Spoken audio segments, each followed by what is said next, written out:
جو اس وقت پورے معاشرے پر مسلط ہے اور مدرسوں کو تو کھا رہی ہے، وہ ہے یہ کیمروں والا موبائل۔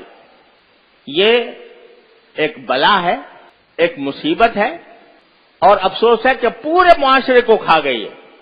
اور بڑے سے بڑا عالم، بظاہر متقی، بظاہر نمازوں کو پابند، لیکن اس کے پاس یہ موبائل جو ہے، یہ جس کو آج کل اسمارٹ موبائل کہتے ہیں۔ اسمارٹ کیا ہوتا؟ وہ تو تباہ کن میزائل ہے، وہ موبائل نہیں ہے، وہ میزائل ہے۔ وہ انسان کے اخلاق کو تباہ کرنے والا، وہ انسان کے دین کو تباہ کرنے والا، انسان کے اوقات کو تباہ کرنے والا میزائل ہے وہ۔ تو اس کے اوپر ہم نے یہاں پابندی لگائی ہے، اور اسی لیے لگائی ہے کہ جو اس میں بڑے عظیم نقصان ہیں۔ ذرا یہ بات اچھی طرح کان کھول کر ہمتن گوش ہو کر سن لو۔ اس میں دو عظیم نقصان ہیں۔ ایک عظیم نقصان تو یہ ہے کہ موبائل کا استعمال کرنا، موبائل کی جو سوشل میڈیا ہے اس کو استعمال کرنا، بڑے سے بڑے متقی کے لیے یہ کہنا مشکل ہے کہ اس کے استعمال میں وہ کسی گناہ میں مبتلا نہیں ہوگا۔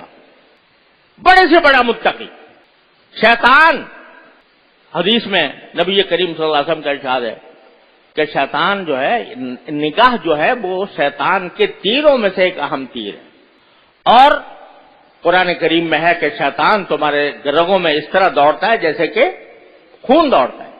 اب ایک شخص ہے، وہ بیچارہ نیک نیتی سے اس نے کہا جی فلاں بزرگ کی تقریر سن لوں ذرا، اور اس نے کھول لیا۔ اس کے کسی اختیار کے بغیر ایسی چیزیں سامنے آ جائیں گی کہ شیطان کو ڈسنے کا فوراً موقع مل جائے گا۔ میں نہیں جانتا، لیکن بڑے سے بڑا متقی، صاحب نسبت بھی اگر وہ استعمال کرے گا تو کبھی نہ کبھی وہ گناہ میں مبتلا ہو جائے گا، اور ایک گناہ جو ہے دوسرے گناہ کو کھینچتا ہے۔ ایک چھوٹا سا گناہ ہو گیا، ایک عورت کی تصویر آ گئی، اس میں دیکھنے سے مزہ آ گیا، تو کہ یہ تو آئی گیا، ذرا اس کو اور تھوڑا سا آگے بڑھ کے دیکھ لیں۔ شیطان اس طرح انسان کو رفتہ رفتہ ایک گناہ سے دوسرے گناہ، دوسرے سے تیسرے گناہ، تیسرے سے چوتھے گناہ میں مبتلا کرتا جاتا ہے۔ تو اس لیے میں کہتا ہوں یہ میزائل ہے ہاتھوں میں، عام انسان کے لیے بھی، اور یہ اصول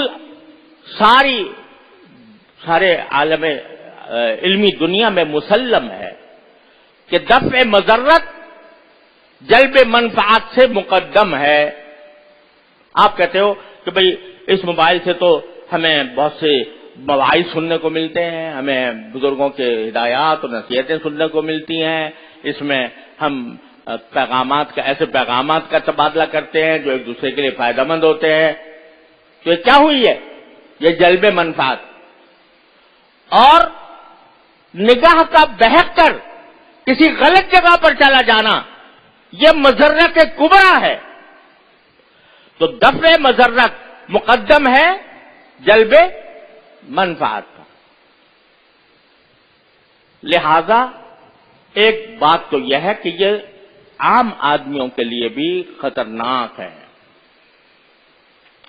لیکن دوسری وجہ یہ ہے کہ اس بات کا تجربہ ہے، مشاہدہ ہے، اس میں کوئی ادنا شک و شبے کی گنجائش نہیں ہے کہ اوقات ضائع کرنے کا اس وقت اس سے بڑا کوئی اور راستہ نہیں۔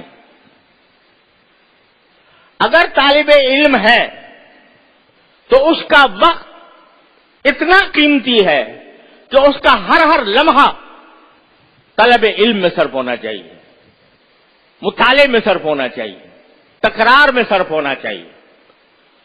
اگر اس کو کوئی مسئلہ سمجھ میں نہیں آیا تو اس کو چین نہیں آنا چاہیے اس وقت تک جب تک کہ وہ سمجھ میں نہ آ جائے۔ چاہے وہ طالب علم ہو چاہے استاد ہو. اس کا تو ایک ایک وقت قیمتی ہے، ایک ایک لمحہ قیمتی ہے. یہاں تک کہ ہمارے بزرگوں نے یہ فرمایا تھا کہ طالب علم کو مغرب کے بعد اوابین بھی نہیں پڑھنی چاہیے، صرف 2 سنت پڑھے اور اپنے مطالعے میں لگ جائے. یہ تلقین ہوتی تھی ہمارے اکابر کی طرف. تمہیں نوافل تمہارے لیے اتنی اہم نہیں ہے، تمہاری کتاب، تمہارا مطالعہ، تمہارا تکرار زیادہ اہم ہے. اپنے اوقات کو اس میں صرف کرو. تو طالب علم کا وقت تو ایک ایک لمحہ اس کا قیمتی ہے. اس کو اگر پڑھنا ہے تو اپنے اوقات کو صحیح کام میں لگانا ہے. اور یہ موبائل جو ہے یہ تمہارے اوقات کو ضائع کرنے والا ہے. تجربہ ہے، اس میں کوئی ادنا شبہ اور شک نہیں ہے کہ یہ اوقات کو ضائع کرنے والی ایک بہت بڑی وبا اور مصیبت ہے جو ہمارے اوپر نازل ہو گئی. اس لیے آپ کو منع کیا گیا ہے کہ اگر باقی طالب علم ہو تو پھر اپنے اوقات طلب علم میں صرف کرو، اپنے دین کو، اخلاق کو درست کرنے میں صرف کرو. موبائل میں صرف کرو گے تو نہ دنیا ملے گی نہ دین ملے گا. خسرت دنیا والآخرہ. اس لیے یہاں پر یہ پابندی ہے اور آپ کو اس پابندی کا لحاظ رکھنا ہے.